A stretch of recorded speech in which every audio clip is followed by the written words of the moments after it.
তিনজন চলে এসেছি কক্সবাজার, তাই তো এক্সাইটেডমেন্টটা একটু বেশি। যদিও আমি আর সুফিয়ানের বাবা এর আগে এসেছিলাম 2020 সালে, তবে এই জায়গাটায় আমরা এবার নতুন থাকছি। সুফিয়ানকে মূলত আলাদা সুন্দর একটা সময় দেওয়ার চেষ্টা করেছি আমরা। এখানে একটু কোলাহল মুক্ত জায়গা ছিল, তাই তো বাচ্চাটা অনেক বেশি খুশি, সে হেসে খেলে অনেক বেশি আনন্দ পেয়েছে এবং সমুদ্র বিলাস উপভোগ করতে পেরেছে। আর দেরি না করে আপনাদের প্রিয়জন পরিবার সবার সাথে করে কক্সবাজার ঘুরে দেখুন।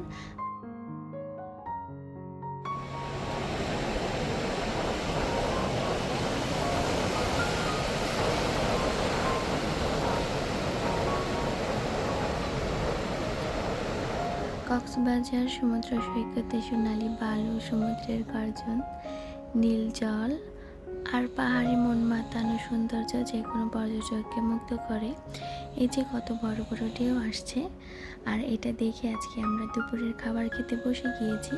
আজকে আমরা যে হোটেলে উঠেছি ওইটারই দোতলায় আমরা উঠে গিয়েছি, এখানে বসে খাবার খাবো আর সমুদ্র বিলাস উপভোগ করব। তাই তো দুপুরে কি খাবার খাবো সেটা সুফিয়ানের বাবা একটু দেখে নিচ্ছিলেন, আর আমি এইদিকে রেস্টুরেন্টটা ঘুরে দেখছিলাম। সমুদ্রের ঠান্ডা বাতাস আর খাবার, তো সব কিছু মিলে অনেক বেশি ভালো লাগছিল এইখানে। ঘুরতে এসেছি, ছবি পিকচার তো কম বেশি তুলবই, তাই তো আমি কিছু ভিডিও আকারে আপনাদের মাঝে আমাদের ভ্রমণ বিলাসিতা কিছু শেয়ার করছি। এর আগেও অনেকবার অনেক জায়গায় ঘুরতে যাওয়া হয়েছে, তবে তখন আমি এই লাইনে ছিলাম না, তাই তো আপনাদের মাঝে শেয়ার করতে পারিনি। তবে এখন থেকে যতটুকু যা পারি ততটাই আমি আপনাদের সাথে শেয়ার করব। আশা করছি আমার এই ভিডিও আপনাদের কাছে ভালো লাগবে। ফোনে দেখে উপভোগ করা আর সামনাসামনি নিজের চোখে দেখার মধ্যে কিন্তু বিস্তর তফাৎ রয়েছে। আমাদের খাবারটা এখনও আসেনি, তাই তো ভাবলাম পুরো রেস্টুরেন্টটা যতটুকু পারি আমি আপনাদেরকে ঘুরে দেখাই। এখন পর্যন্ত আমরা চেক আউট করতে পারিনি।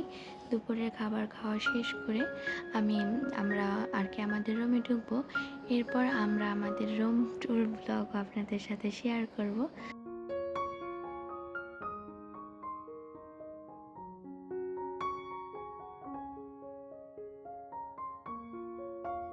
আর সেটাও আজকের এই ভিডিওতেই শেয়ার করে দেব। যাই হোক, আমাদের দুপুরের খাবার রেডি হয়ে গিয়েছে, তাই তো আমরা এখন খাবার খেতে বসেছি। আর আজকের খাবারে আমরা যা যা নিয়েছি তার মধ্যে ছিল সাদা ভাত, পাতলা ডাল রান্না করা, কোরাল মাছ ভুনা, সবজি তরকারি আর চিংড়ি মাছ ভুনা, সেই সাথে ছিল সালাদ।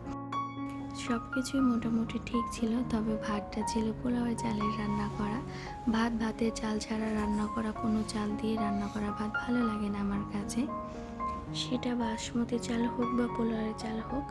যাই হোক, এদিকে সুফিয়ানের বাবা খাবার খেয়ে নিচ্ছে, তো আমরা খাবার খাওয়া শেষ করে চলে যাচ্ছি আমাদের রুমের দিকে।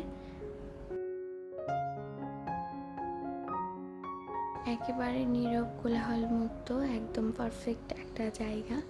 যাই হোক, আশেপাশের ঘরগুলো অনেক বেশি সুন্দর, সেই সাথে আমাদের রুমটা অনেক বেশি সুন্দর। আর আমরা আছি নানি বিচ থেকে একটু দূরে the web resort and restaurant এইখানে।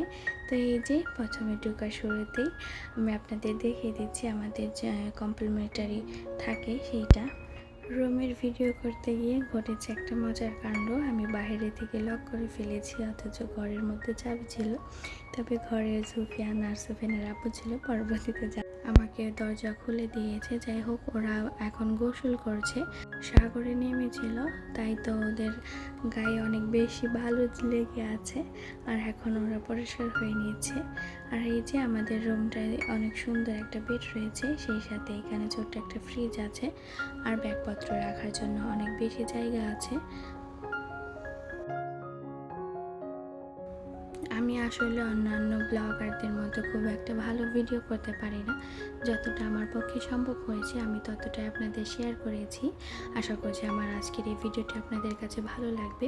আর ভালো লাগলে এখন পর্যন্ত যারা লাইক দেননি, দয়া করে এখন একটা লাইক দিয়ে দিন। আর আজকে যারা নতুন এই ভিডিওটি দেখছেন তাদেরকে বলছি, আমার ভিডিওর কোনো অংশ যদি আপনাদের কাছে ভালো লেগে থাকে তাহলে চাইলে আমার চ্যানেলটিকে সাবস্ক্রাইব করে আমার পাশে থেকে যেতে পারেন। এতে করে আমার চ্যানেলটি আরও বড় হতে পারবে। যে এরপর আমাদের এখানে 2টা শাওয়ার জেল দিয়েছে, একটা শ্যাম্পু আর একটা শাওয়ার জেল।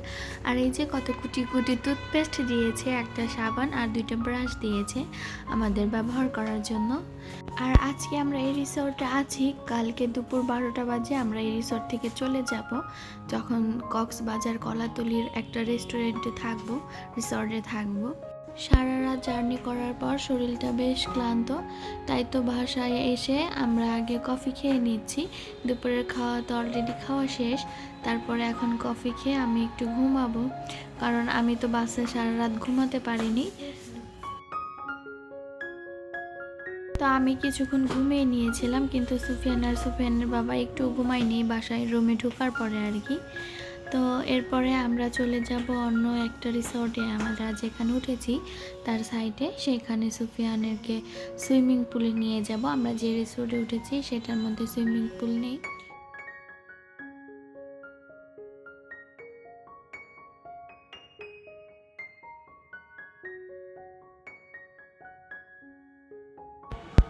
আমরা যেহেতু এই রিসর্টের না, তাই তো আমাদের টিকিট কেটে ঢুকতে হয়েছে, মানে সুইমিং পুলের ওইখানে টিকিট কেটে ঢুকতে হয়েছে।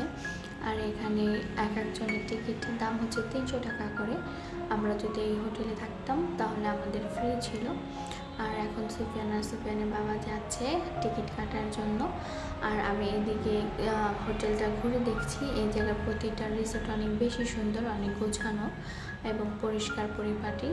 যাই হোক, সুফিয়ানের বাবা টিকিট কাটতে গিয়েছিল, তো তাদের দুজনের টিকিট লাগেনি, শুধু সুফিয়ানের বাবা কেটেছে। সুফিয়ানের বয়স যেহেতু এখনও 5 বছর সম্পন্ন হয়নি, তাই ওর টিকিট ফ্রি ছিল।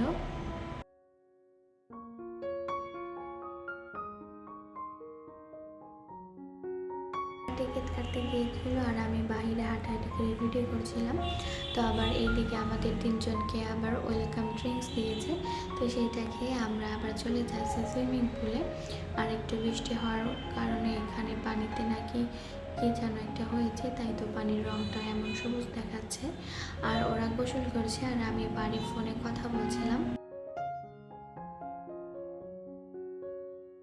সুইমিং পুলের এখানে এসে আবার একটা লাইফ জ্যাকেট কিনে নিয়েছি সুফিয়ানের জন্য, কিনে না আর কি ভাড়ায় নিয়েছি 100 টাকা, যতক্ষণ খুশি ততক্ষণ। আর এই যে আমি আমার ছেলের মাস্ক, সুফিয়ানের আব্বুর ওয়ালেট, চশমা সবগুলো রেখে দিয়েছি। আর সুফিয়ান যেমন এক্সাইটেড ছিল বিচে গোসল করার জন্য, তেমনি পুলেও গোসল করার জন্য অনেক বেশি এক্সাইটেড।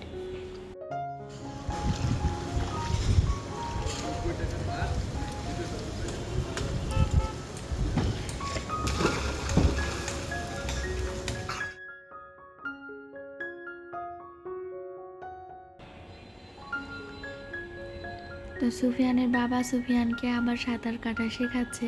তো সুফিয়ান সাহস করে এবার একটু সাঁতার দিয়েছে। শুরুর দিকেও তো খুব বেশি ভয় পেয়েছে, আর নাকে মুখে অনেক বেশি পানি গিয়েছে। আর এই যে ওর বাবা ওকে কাছে ডাকছে।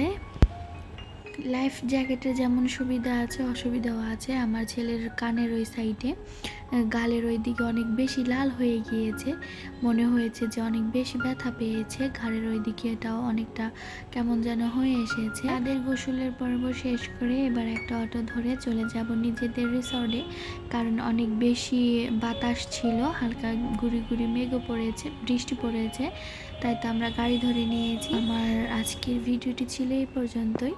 আশা করছি আপনাদের কাছে ভালো লেগেছে, আর ভালো লাগলে অবশ্যই আমার চ্যানেলটিকে সাবস্ক্রাইব করে আমার পাশে থেকে যাবেন। আজ এখানেই বিদায় নিচ্ছি, সবাই ভালো থাকবেন, আল্লাহ হাফেজ।